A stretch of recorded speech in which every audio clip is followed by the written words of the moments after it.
안녕하세요. 트렌드 분석가 김용섭입니다. 2024년 첫 번째 영상인데요. 2024년을 희망찬, 밝고 긍정적인 이런 걸로 바라보는 사람들도 있겠지만 2024년은 아주 우려스럽고 걱정스럽게 지켜볼 해입니다. 2024년을 앞두고 전 세계 전문가들을 모아서 세계 경제 포럼, 다보스 포럼에서 매년 1월마다 발표하는 내용 중에 하나가 올해 가장 인류에게 위험이 될 위협적인 이슈가 뭐냐 이걸 묻는 게 있는데요. 올 초에 발표됐던 내용들을 보면 가장 첫 번째가 극심한 기상이변. 기상이변 우리가 이미 겪고 있고 원래 더 심각해질 상황 자꾸 걱정하고 우려됩니다. 기상이변은 그냥 날씨가 좀 덥다 춥다 이 문제가 아니에요. 이것 때문에 굉장히 많은 사람들의 삶을 바꿀 수 있고 거기다가 밥상 물가도 바꿀 수 있고 굉장히 큰 변수가 많이 될 겁니다. 그리고 두 번째로 꼽힌 게 인공지능이 만든 가짜 정보. 원래 선거가 되게 많잖아요. 전 세계에서 대통령, 총리급이 바뀌는 이런 국가에 어떤 큰 영향을 주는 큰 선거가 있는 나라만 40군데가 넘습니다. 선거라는 게 승자 독식이기 때문에 무조건 이기려고 별짓 다 할 수도 있을 텐데요. 그러다 보니까 인공지능을 통해서 가짜 정보 이미 벌써 문제가 되기 시작했는데 올해 있는 수많은 선거에서 특히 미국 선거도 그렇고요. 얼마나 우리에게 영향 줄 건지. 정치뿐이 아니고 인공지능이 만든 가짜 정보는 다양한 영역에서 해악을 줄 겁니다. 자, 그리고 세 번째로 꼽힌 게 사회정치적 대립.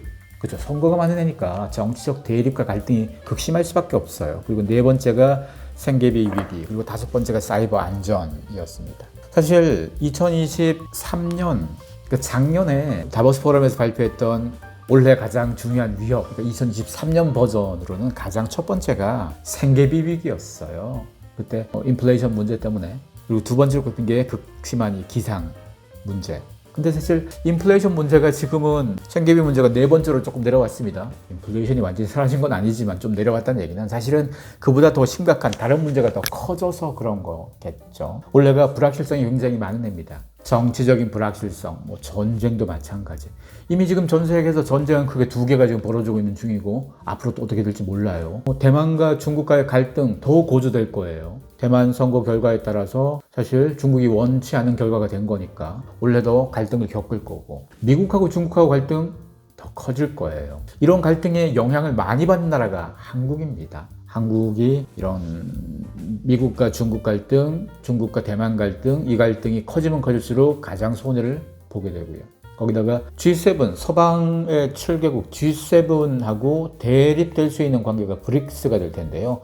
브릭스의 위상이 계속 올라가서요. 이제 GDP만 보면 G7 7개 나라보다 브릭스 5개 나라의 GDP가 조금 더 높아요. 거기다가 아프리카나 중동 쪽에 있는 여러 국가들이 브릭스에 이제 가입하겠다고 신규 가입을 계속 신청하는 중이기 때문에 브릭스의 위상 더 커질 겁니다. 그리고 이런 부분하고 지금 벌어지고 있는 전쟁하고도의 연관성도 사실은 좀 봐야 될 거고 사실 우리에게 가장 큰 문제는 한국 경제죠. 한국 경제가 저성장의 늪에 지금 빠지는 상황, 거의 빠지는 상황이 기정사실화되고 있는데요. 이 상황을 어떻게 극복할 건지 한국의 기업들이 어떻게 해결할 건지 한국 경제, 한국 기업 사실 원래는 굉장히 중요한 해입니다. 그래서 대응을 빨리 하기 위해서도 리더십이 훨씬 더 강력한 리더십이 더 많이 필요한 해이기도 하고요. 과감한 결단, 발빠른 대응 많이 필요한 해입니다. 이럴 때 한국의 리더들이 어떤 식으로 움직일 건지 정치 리더건 경제 리더건 계속 주시해야 될 일이기도 하고요. 거기다가 지금 미국에서 올 연초부터 대량해고 막 이어가고 있죠. 2023년 연초에도 대량해고 많았습니다. 근데 그 흐름이 하반기 들어서 조금 사그라든 듯 하다가 다시 지금 2023년 11, 12월부터 막 치고 올라가기 시작해서 원래 1월 대량해고 계속 이어집니다. 구조적인 산업 변화 문제 때문에도 대량해고 계속 해야 될 거고 엄밀히 따지면 지금 산업의 판이 AI가 촉발시킨 이 AI 산업의 열풍이 거세게 벌어지면서요. AI가 비단 AI에서 끝나는 게 아니고 AI가 모든 산업에 영향을 미치기 때문에 이건 수많은 산업에서의 생산성 문제와 효율성 문제로도 이어질 수 있고 일자리 구조 문제로도 이어질 수 있습니다.